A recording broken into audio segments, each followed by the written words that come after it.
नमस्कार दोस्तों, मैं केवल कृष्ण घोडेला हिंदी साहित्य चैनल के इस ऑनलाइन प्लेटफॉर्म पर आप सभी का स्वागत करता हूं। आप सभी का हार्दिक अभिनंदन करता हूं।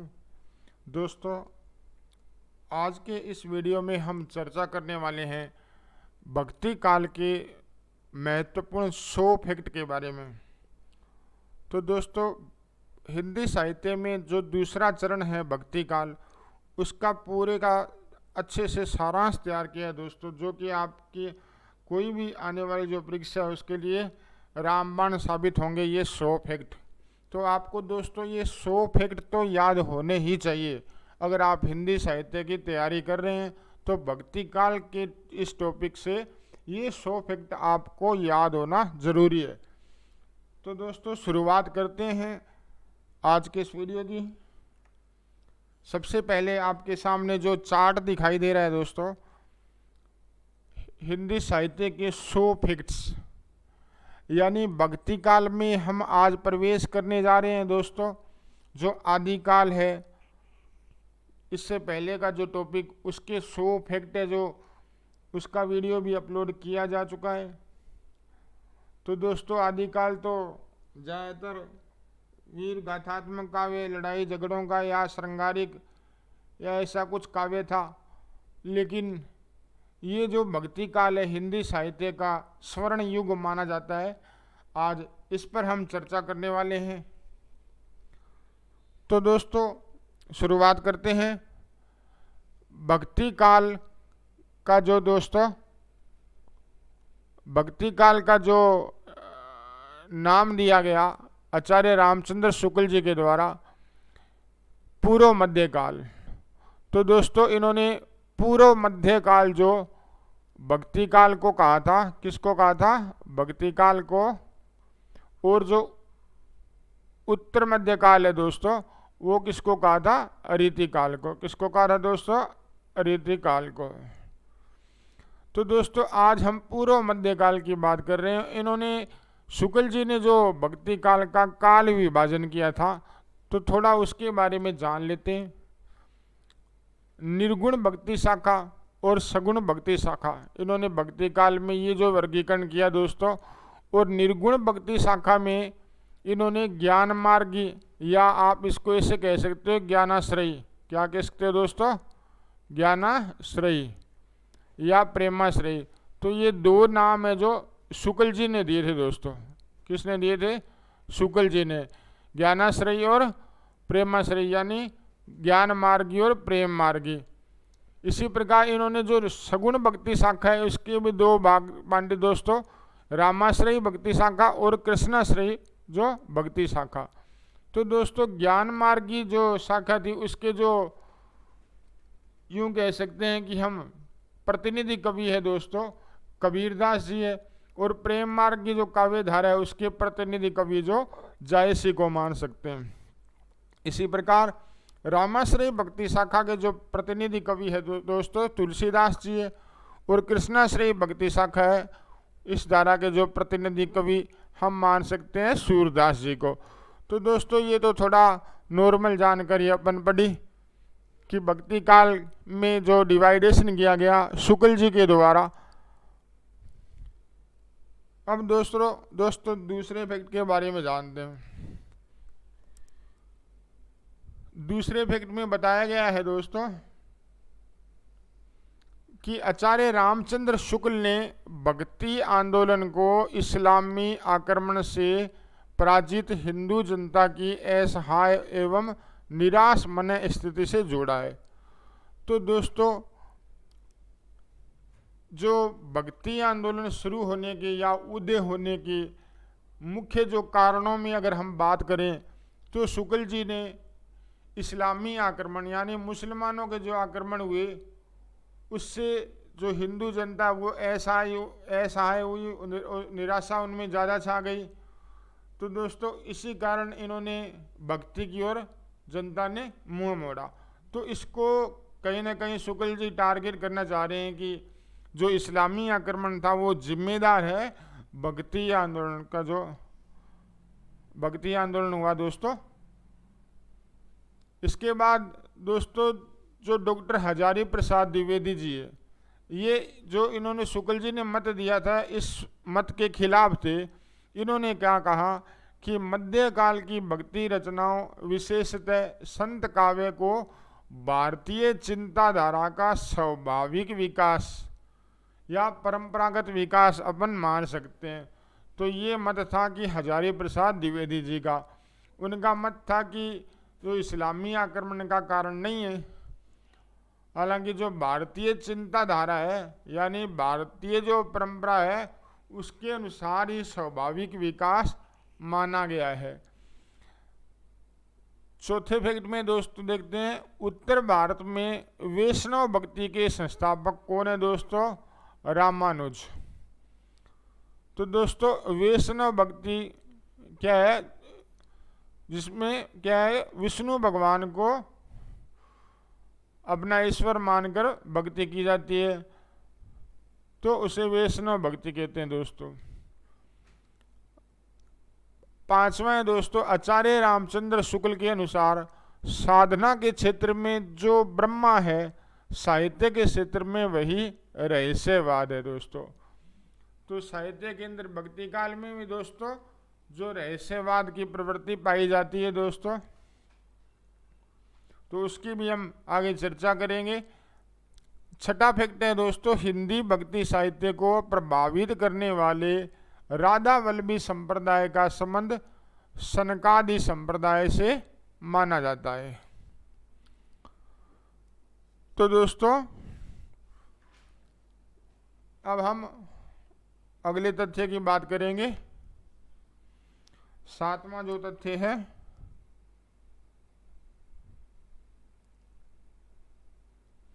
राधा वल्लभी संप्रदाय के प्रवर्तक कौन है दोस्तों? हित हरिवंश। राधा वल्लभी संप्रदाय के प्रवर्तक है हित हरिवंश। रामानंद ने रामानुजाचार्य के श्री संप्रदाय को बहुत ही अधिक व्यापक और लोकप्रियता का रूप प्रदान उन्होंने किया। कि संप्रदाय को? श्री संप्रदाय को, जो कि रामानुजाचार्य द्वारा जो ये श्री संप्रदाय की स्थापना की गई थी, तो रामानंद जी ने इसका खूब आगे प्रचार प्रसार किया और जनता में लोकप्रिय बनाया। कबीर से पूर्व संत नामदेव ने महाराष्ट्र में हिंदू और मुसलमानों के लिए सामान्य भक्ति का मार्ग प्रशस्त किया था दोस्तों। कबीर परिचय के रचयिता अनंत दास है दोस्तों। कबीर परिचय जो रचना है उसके रचयिता कौन है? अनंत दास। आचार्य रामचंद्र शुक्ल ने कबीर की भाषा को सदूकड़ी बताया दोस्तों। क्या बताया? सदूकड़ी। कबीर साहित्य में उपलब्ध उलटबासी का प्रेरणा स्रोत सिद्ध और नाथ साहित्य है दोस्तों। सिद्धों और नाथों से जो ये उलटबासी का जो कबीर ने अपने काव्य में प्रयोग किया है, तो ये प्रेरणा स्रोत कहाँ से उलटबासी का आया है? सिद्धों और नाथों से इन्होंने ग्रहण किया है। नानक दर्शन का सार तत्व जप्पू जी है। तो दोस्तों जो गुरु नानक जी की जो रचना है जप्पू जी, वो क्या है कि नानक दर्शन का सार तत्व माना जाता है।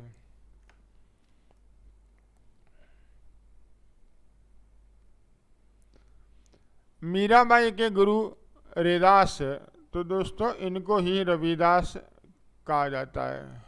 रविदास। संत दास और जगन्नाथ दास ने दादू की रचनाओं का संग्रह हरड़े वाणी के नाम से इन्होंने संकलन किया था दोस्तों। तो क्या है, जो दादू दयाल जी की जो रचनाएं हैं दोस्तों, उनका जो संकलन हरड़े वाणी के नाम से किसने किया था? संत दास और जगन्नाथ दास ने। इसको याद करने की ट्रिक आपको बता देता हूं दोस्तों। आपको याद करना है सहज। क्या याद करना है? सहज। तो स जो पहला अक्षर है दोस्तों संत दास, और बीच में जो आएगा हरड़े वाणी, और बाद में आएगा जैसे जगन्नाथ दास। तो ये दोनों नाम कवर हो जाएंगे, बीच में हरड़े वाणी का, और आपको ये जो शब्द है सहज, वो आपको याद भी रहेगा। तो इसी प्रकार दोस्तों जो उनकी दूसरी जो रचनाओं का संग्रह जो संकलन तैयार किया था अंगवधू नाम से वो किसने किया था? रज्जब ने। किसने किया था? रज्जब ने। अंगवधू नामक जो प्रसिद्ध काव्य संग्रह दोस्तों दादू दयाल का जो इनका जो काव्य संग्रह है, इसका जो संकलन दोस्तों किसने किया था? रज्जब ने। निर्गुण पंथियों में सर्वाधिक शिक्षित संत सुंदरदास है दोस्तों, ज्यादा पढ़े लिखे थे।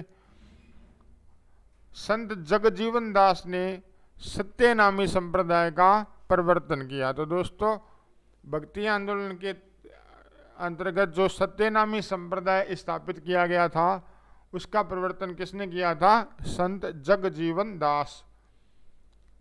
इसी प्रकार दोस्तों हिंदी के प्रथम सूफी कवि मुल्ला दाऊद है दोस्तों। कौन है दोस्तों? मुल्ला दाऊद, जिनकी रचना आपने पढ़ा होगा दोस्तों, चंदायन थी। क्या थी दोस्तों इनकी रचना? चंदायन। सूफियों द्वारा अपनाई गई मसनवी शैली से आशय है रचना के आरंभ में ईश पैगंबर की स्तुति और साहे वक्त की प्रशंसा। तो ये एक प्रकार की शैली है दोस्तों जो काव्य रचना की सूफियों द्वारा जो अपनाई गई। इसमें रचना के आरंभ में क्या होता है? ईश वंदना होती है, उसके बाद पैगंबर की स्तुति और साहे वक्त की प्रशंसा। तो इनका क्रम आप इस प्रकार याद कर सकते हो मित्रों। आपको ट्रिक बताता हूँ साथ में थोड़ी, इस आपको याद रखना है दोस्तों। ई पैसा आपने सुना होगा ना, जो डिजिटल सिस्टम आजकल मनी ट्रांसफर का, तो ई पैसा आपने सुना होगा। ई पैसा आपको याद रखना है। ई से क्या होगा? ईश वंदना, और पे से पैगंबर की स्तुति, और सा से साहे वक्त की प्रशंसा। तो इस प्रकार आपको ये मसनवी शैली का जो क्रम याद रखना है।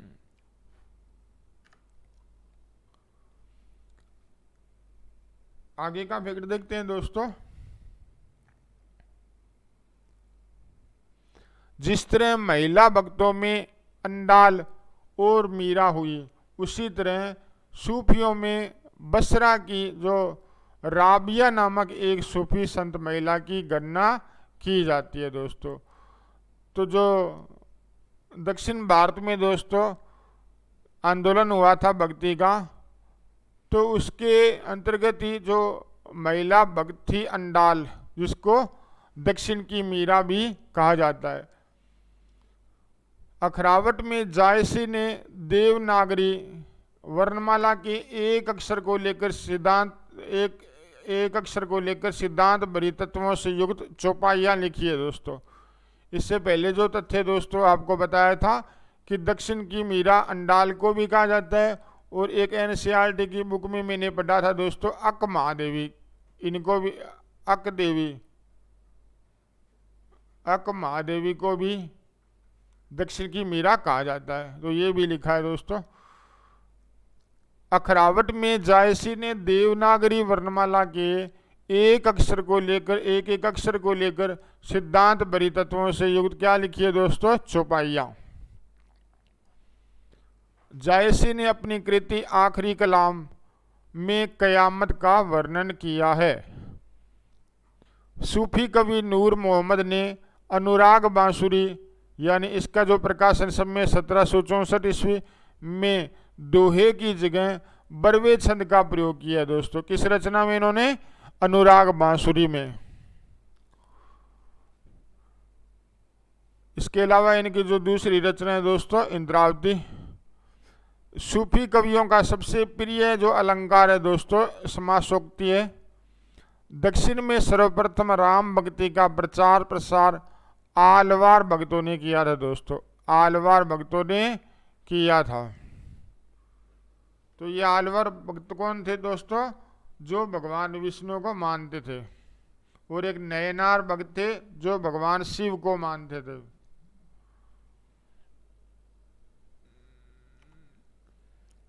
सत्ताईसवें फैक्ट में देखिए मित्रों,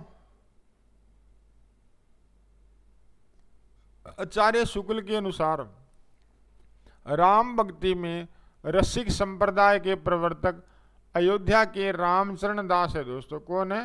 रामचरण दास। और डॉक्टर भगवती प्रसाद ने रसिक संप्रदाय का प्रवर्तक स्वामी अग्रदास को भी माना है। रामानंद ने विष्णु और लक्ष्मी के स्थान पर राम की उपासना का प्रचलन किया और रामावत संप्रदाय की स्थापना की। तो दोस्तों रामावत संप्रदाय की स्थापना किसने की? सही उत्तर क्या होगा? रामानंद। हिंदी में राम भक्ति साहित्य संबंधी प्रथम काव्य रचना रामानंद कृत राम रक्षा स्तोत्र है। तत्सुखी शाखा में भक्त अपने को सीता की सखी के रूप में प्रस्तुत होकर भक्ति करता है दोस्तों। तो दोस्तों तत्सुखी जो शाखा थी उसमें भक्त क्या करता है? सीता को सखी के रूप में प्रस्तुत करता है। और रामानंद के गुरु है दोस्तों राघवानंद थे।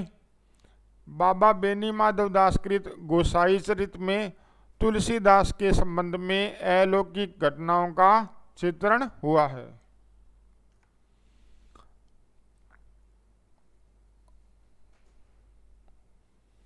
नाभादास ने तुलसीदास को कलिकाल का वाल्मीकि कहा है दोस्तों। कलिकाल का वाल्मीकि किसे कहा जाता है? तुलसीदास को। किसने कहा दोस्तों? नाभादास ने। डॉक्टर जॉर्ज ग्रियर्सन ने तुलसीदास को बुद्ध देव के बाद सबसे बड़ा लोकनायक कहा है।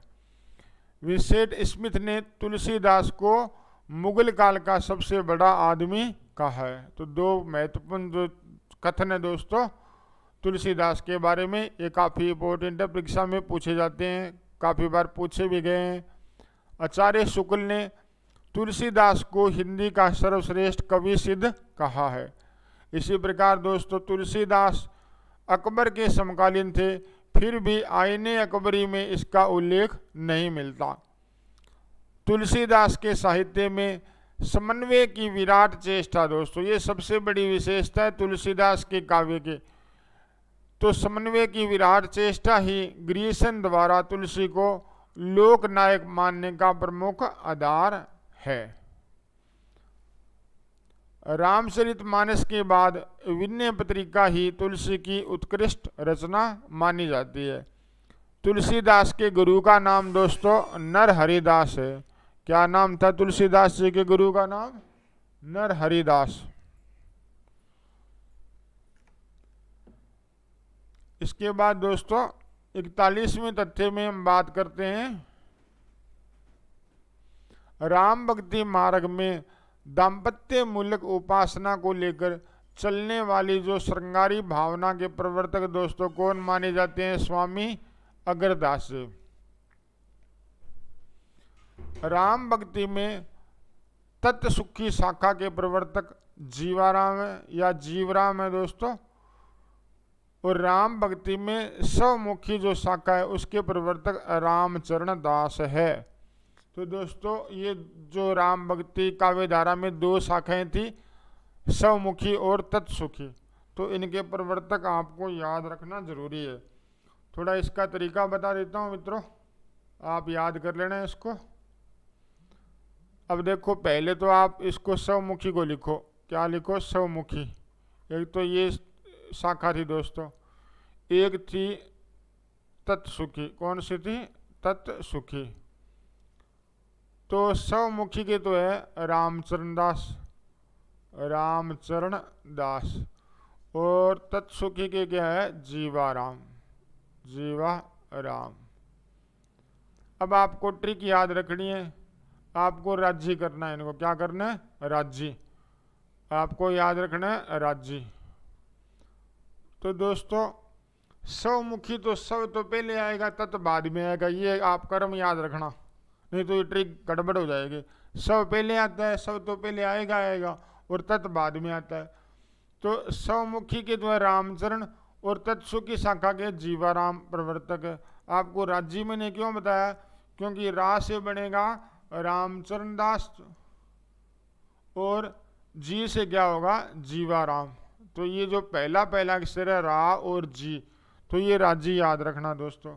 ये कुछ ऐसी बातें हैं दोस्तों जो कि परीक्षा में कई बार सस्पेंस होता है, तो ये बहुत काम निकालती है। केशवदास की रामचंद्रिका के कथानक का आधार वाल्मीकि रामायण है दोस्तों। तो केशवदास जी की जो प्रसिद्ध रचना रामचंद्रिका थी दोस्तों, तो इसके कथानक का आधार क्या है? वाल्मीकि रामायण।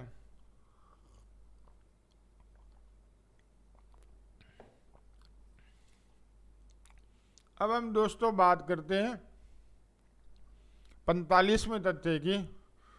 रामचंद्रिका में कथा का विभाजन प्रकाशों में हुआ है दोस्तों। जिस प्रकार आप कई बार पढ़ते हैं ना, प्रकाश पढ़ते हैं, सर्ग पढ़ते हैं, स्कंद पढ़ते हैं, तो इसका जो विभाजन है वो प्रकाशों में हुआ है। हिंदी क्षेत्र में सबसे पहले कृष्ण भक्ति का प्रचार श्री मध्वाचार्य जी द्वारा किया गया था। कृष्ण भक्ति काव्य धारा के जो प्रवर्तक है दोस्तों, वो किनको माना जाता है? वल्लभाचार्य जी को। और पुष्टि मार्ग के दर्शन का प्रारंभ भी वल्लभाचार्य ने ही किया था।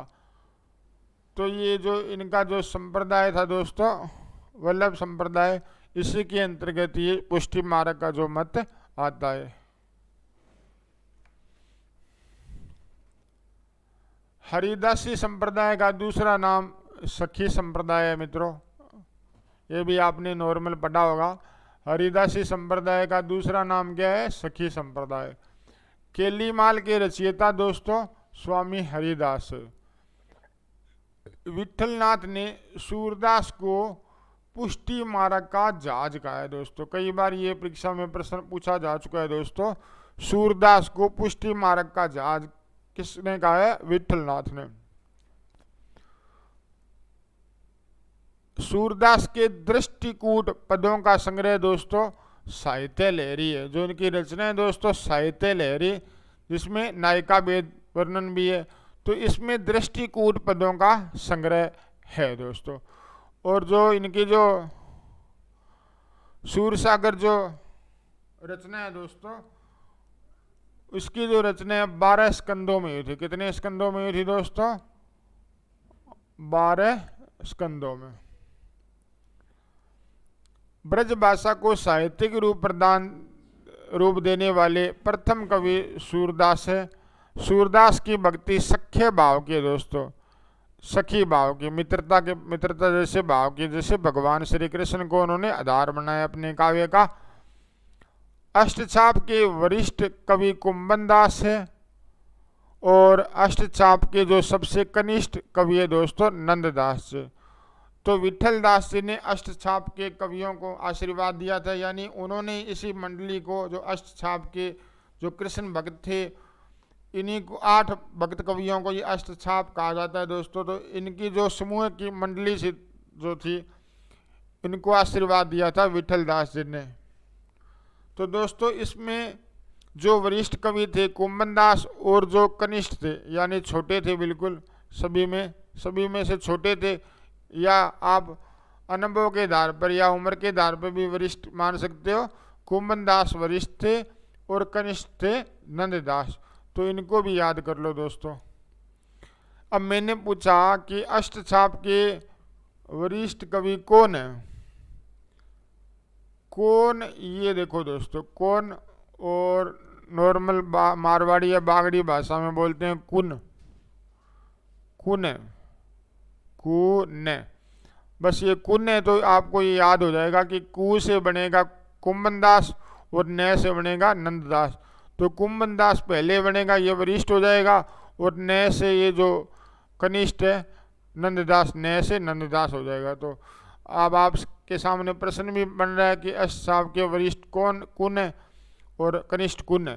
कुन यानी कौन है, बस आपको इसी से याद करना है। कौन को अगर यहाँ से आप कै निकाल रहे हो तो यहाँ से कुंभन दास निकाल लो, अगर ये यहाँ से न निकालना है तो यहाँ से नंददास निकाल लो।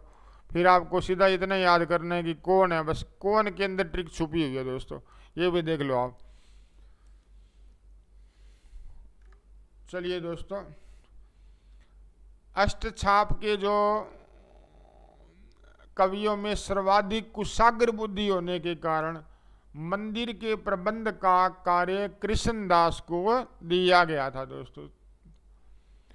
अष्टछाप के कवियों में सूर के बाद वात्सल्य की अगर बात करें तो दोस्तों सर्वश्रेष्ठ चित्रण करने वाले भगत कवि कौन है? परमानंद दास। सूरदास ने 3 ब्रह्म गीतों की रचना की है दोस्तों। गोस्वामी तुलसीदास की कृष्ण गीतावली में ब्रह्म गीत परंपरा का निर्वाह हुआ है। तो दोस्तों ये तो बात चल रही है राम काव्य की, और राम काव्य में तुलसीदास की जो रचना है कृष्ण गीतावली, उसमें क्या है कि ब्रह्म गीत परंपरा जो सूरदास जी ने अपनाई थी उसी परंपरा का निर्वाह इसमें हुआ है। आलवारों द्वारा लिखे 4000 पदों का संकलन दिव्य प्रबंधम नाम से जाना जाता है। शंकराचार्य ने 5 रात्र धर्म की प्रतिष्ठा की, और 5 रात्र में रात्र का अर्थ है दोस्तों ज्ञान। क्या अर्थ है इसका? ज्ञान। सांडिल्य भक्ति सूत्र में भक्ति के 2 वेद माने गए हैं दोस्तों। कौन कौन से? एक परा और दूसरी अपरा। परा और अपरा 2 भेद भक्ति के जो माने गए दोस्तों किसमें? सांडिल्य भक्ति सूत्र में। इसी प्रकार दोस्तों अगले फैक्ट की ओर देखते हैं दोस्तों। मध्वाचार्य का मत द्वैतवाद कहलाता है दोस्तों। क्या कहलाता है? द्वैतवाद। तो द्वैतवाद का जो मत है या दर्शन है एक इसने स्थापित किया था मध्वाचार्य जी ने, तथा प्रवर्तित संप्रदाय ब्रह्मा संप्रदाय के नाम से भी ये जाना जाता है। विष्णु स्वामी का दार्शनिक सिद्धांत शुद्धाद्वैतवाद कहलाता है दोस्तों। तो शुद्धाद्वैत क्या है? ये किसका दार्शनिक सिद्धांत है? विष्णु स्वामी का। इनके शिष्य वल्लभाचार्य जी थे। वल्लभाचार्य जी ने पुष्टि मार्ग की स्थापना की। स्वामी हरिदास ने सखी संप्रदाय की स्थापना की। इसी प्रकार दोस्तों मलुकदास की जो प्रमुख रचनाएं हैं वो कौन कौन सी है? रतन खान और ज्ञान बोध। तो दोस्तों 2 इनकी जो प्रमुख रचनाएं हैं।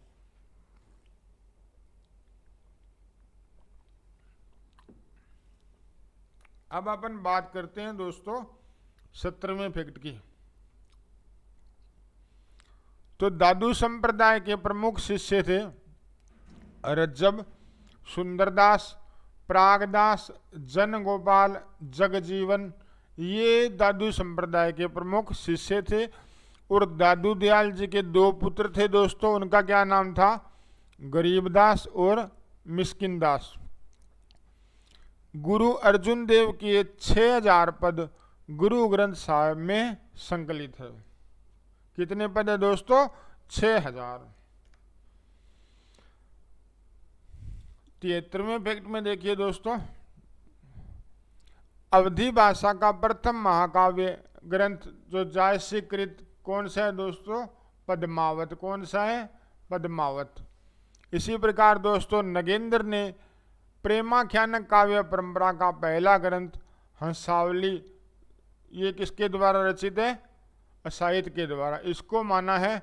और आचार्य शुक्ल जी ने प्रेमाख्यान काव्य परंपरा का पहला ग्रंथ है जो मृगावती यानी ये कुतुबन के द्वारा लिखी गई थी रचना, इसको माना है। तो दोनों का आप अच्छे से पक्का याद कर लो दोस्तों कि नगेंद्र जी ने जो सूफी प्रेम काव्य धारा परंपरा का जो पहला ग्रंथ है वो किसको माना है? हंसावली को।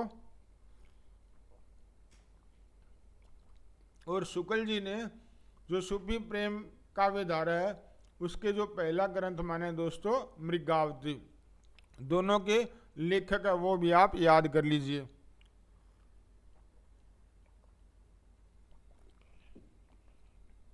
अब दोस्तों हम बात करते हैं 76वें फैक्ट की। जायसीकृत अखरावट। जायसीकृत अखरावट में वर्णमाला के एक एक अक्षर को लेकर सिद्धांत संबंधित चौपाइयाँ लिखी गई है। हजारी प्रसाद द्विवेदी जी ने ईश्वरदास की जो सत्यवती कथा है दोस्तों रचना है उसको प्रेमाख्यानक परंपरा की प्रथम कृति माना है दोस्तों। अब देखिएगा ऊपर हमने दो पढ़ी, दोनों नगेंद्र और आचार्य शुक्ल जी के अनुसार, और यहाँ पर द्विवेदी जी ने तीसरा ही मान लिया, सत्यवती कथा को प्रेमाख्यानक परंपरा की प्रथम कृति मान लिया, जो कि ईश्वरदास की लिखी हुई है। किस प्रेमाख्यानक काव्य को केवल दोहे में लिखा गया है दोस्तों? कौन सी रचना है? गणपति रचित माधवानल काम कंदला, ये रचना है दोस्तों, जो केवल दोहों में लिखी गई है।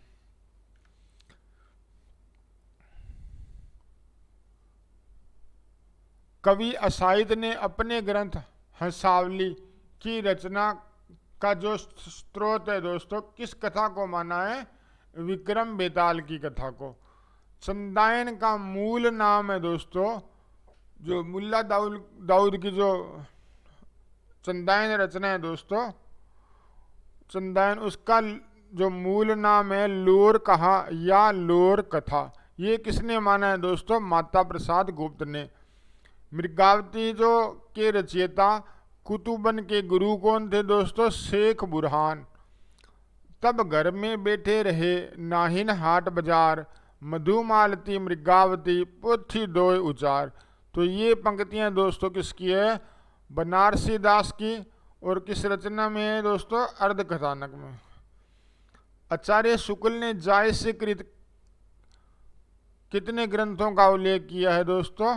कि जायस्य की कितनी रचनाएं उन्होंने माना उनका उल्लेख किया है? 3 रचनाओं का दोस्तों। कौन कौन सी? आखिरी कलाम, पद्मावत और अखरावट।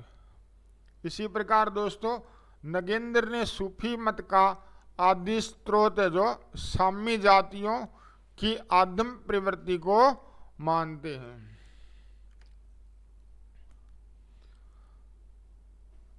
अब आगे के महत्वपूर्ण फैक्ट में हम बात करते हैं दोस्तों। सत्यवती कथा की नायिका सत्यवती तथा भाषा इसकी कौन सी है? अवधि। तो दोस्तों आपको बताना चाहूँगा कि जो हिंदी साहित्य के जो चारों पार्ट है, आदिकाल, भक्तिकाल, रीतिकाल और आधुनिक काल, सभी के जो 100 फैक्ट है आपको जो इनके वीडियो अपने चैनल पर मिल जाएंगे दोस्तों। तो आपके लिए बहुत ही महत्वपूर्ण सिद्ध होने वाले हैं दोस्तों। इनको अच्छे से रट लीजिए, याद कर लीजिए, ताकि किसी भी परीक्षा में आपको कम से कम 5-7 प्रश्नों का फायदा जरूर, एक्स्ट्रा फायदा हो दोस्तों। तो इससे आपको जो सफलता प्राप्त करने में लीड मिलेगी। हंस जवाहिर की रचना कासिम शाह ने की दोस्तों, जिसका नायक राजहंस और नायिका कौन है? जवाहिर। और इसकी भाषा है दोस्तों अवधि। अनुराग बांसुरी की रचना नूर मोहम्मद ने 1764 ईस्वी में की थी दोस्तों। इसकी जो रचना है भाषा है दोस्तों वो अवधि है। पद्मावत, अखरावट और आखिरी कलाम, ये रचना किसकी है दोस्तों? जायस्य की। तो ये पक्की याद कर लीजिए दोस्तों, इनमें से एक आध परीक्षा में आ ही जाती है। वेदवादी संत कौन से दोस्तों? इस श्रेणी में कौन से जो कवि आते, संत कवि आते हैं? गुरु नानक जी। सूफी संतों में प्रसिद्ध महिला साधिका कौन है दोस्तों? राबिया। मुसलमानों के अनुसार कबीर के गुरु कौन थे? सूफी फकीर शेख तकी, जिनके उन्होंने काव्य रचना में कई बार पंक्तियों में नाम मिलता है।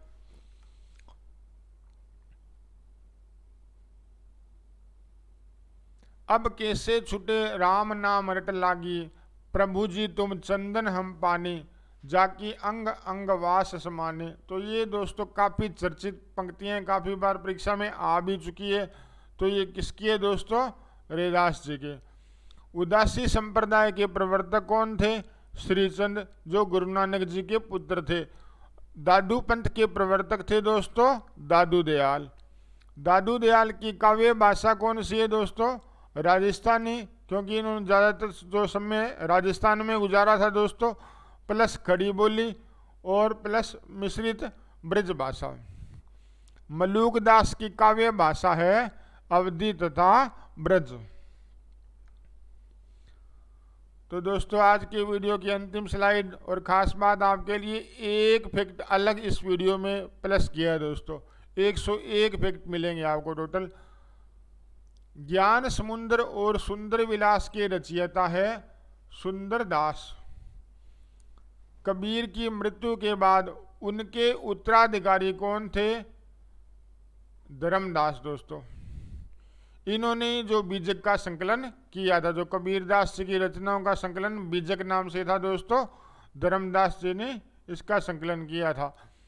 कबीर की रचनाओं का संकलन बीजक नाम से हुआ था, जिसके 3 भाग है। कौन कौन से? साखी, शब्द और रमेनी। नामदेव का संबंध सगुणोपासना और निर्गुणोपासना प्रवृत्ति से मिलता है। तो दोनों में ये, इन दोनों की प्रवृत्ति इनमें पाई जाती है। किसमें? नामदेव में।